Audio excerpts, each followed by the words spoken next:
Hello students. आज हम discuss करेंगे यूनिट फर्स्ट के एक और इम्पोर्टेंट क्वेश्चन की। क्वेश्चन है, सिद्ध कीजिए कि दो पिंड परस्पर टकराते हैं तब R1 minus R2 into V1 vector minus V2 vector is equal to 0 होता है। जहाँ पर R1 और R2 स्थितिज सदिश होते हैं और V1 और V2 दो पिंडों के वेग होते हैं। इस प्रकार इसको मैथमेटिकल तरीके से प्रूव करना है, तो हम मान लेते हैं ये कोई निर्देश तंत्र है।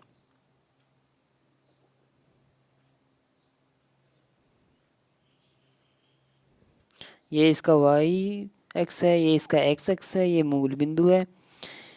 ये कोई पिंड P है, P इसकी स्थिति है, ये कोई Q स्थिति पर है।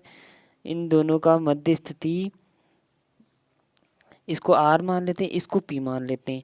इसका स्थिति सदिश है R1 वेक्टर, इसका स्थिति सदिश है R2 वेक्टर,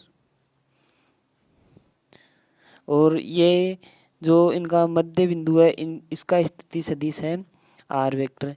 बिंदु P पर दोनों कण टकराते हैं। ये यहाँ से यहाँ तक आता है V2 वेक्टर वेग से, और ये यहाँ से यहाँ तक आता है V1 वेक्टर वेग से। इस प्रकार ये बिंदु P पर पहुँचते हैं।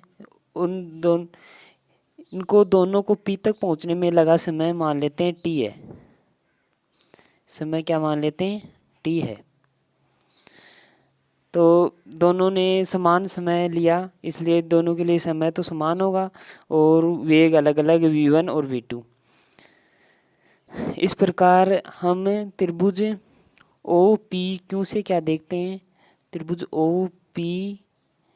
OPR से देखते हैं। R से OPR से क्या देखते हैं? ये सदिश नियम से ये वेक्टर और ये इस वेक्टर, इन दोनों का योगफल क्या हो जाएगा? इस वेक्टर के बराबर हो जाएगा। ये इसका वेग V1 है, जो चाल बराबर दूरी बटा समय। तो ये डिस्टेंस है, और तो इनकी दूरी ज्ञात करनी है। तो दूरी बराबर क्या हो जाएगा? चाल गुणा समय। तो दूरी बराबर क्या है? चाल तो V1 वेक्टर है और गुणा समय T है। तो इस त्रिभुज से क्या देखते हैं हम? ये जो वेक्टर है R वेक्टर, इस R vector is equal to क्या हो जाएगा? R1 vector plus V1T vector. इसको इक्वेशन नंबर 1 नाम दे देते हैं। इसी प्रकार त्रिभुज OPQ से OPQ से क्या देखते हैं हम? जो R वेक्टर है वो होता है R2 vector plus V2T vector. इसको इक्वेशन नंबर 2 नाम दे देते हैं। ये यहाँ से R वेक्टर है, ये R2 और V2, और ये यहाँ पर T और यहाँ पर T।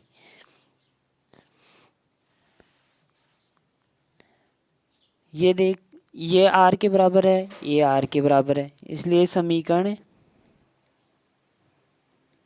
1 बराबर समीकरण 2। अतः R1 plus V1T vector is equal to R2 vector plus V2 vector T।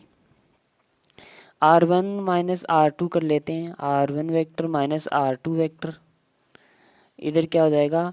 V2 vector T minus V1 vector T common आ जाएगा, तो R1 माइनस R2 वेक्टर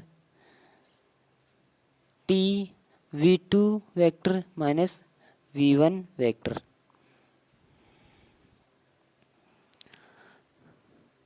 दोनों तरफ हम V1 माइनस V2 से गुणा कर देते हैं।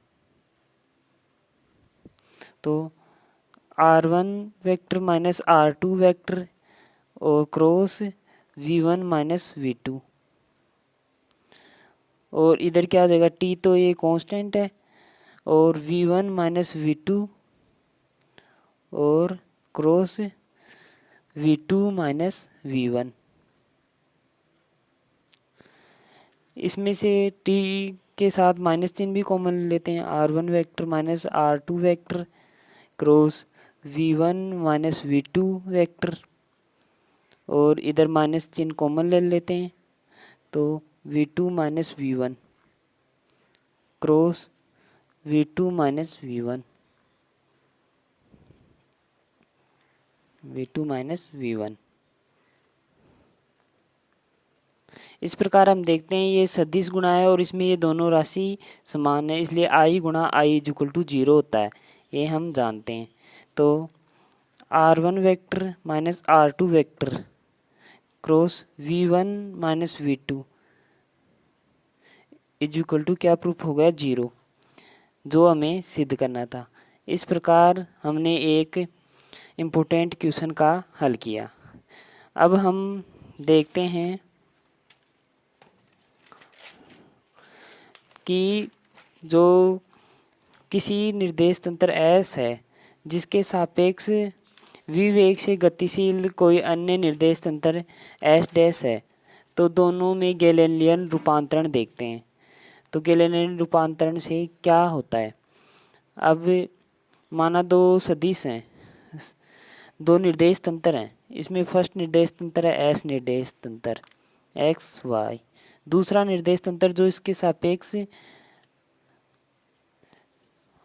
r1 दूरी पर v वेग से गतिशील है, ये यहाँ पर इसका y डैश x है और x के अनुदिश ही गतिशील है, और ये इसका zx है, इसका z डैश x है, ये S निर्देश तंत्र है, ये S डैश निर्देश तंत्र है। ये यहाँ से इसका P बिंदु जिसका x y z निर्देशांक है, S डैश के अनुदिश इसके निर्देशांक x dash y dash z dash है, तो ये यहाँ पर r वेक्टर दूरी पर है और ये यहाँ से r डैश वेक्टर दूरी पर है। तो इसका मूल बिंदु O है, इसका मूल बिंदु O डैश है।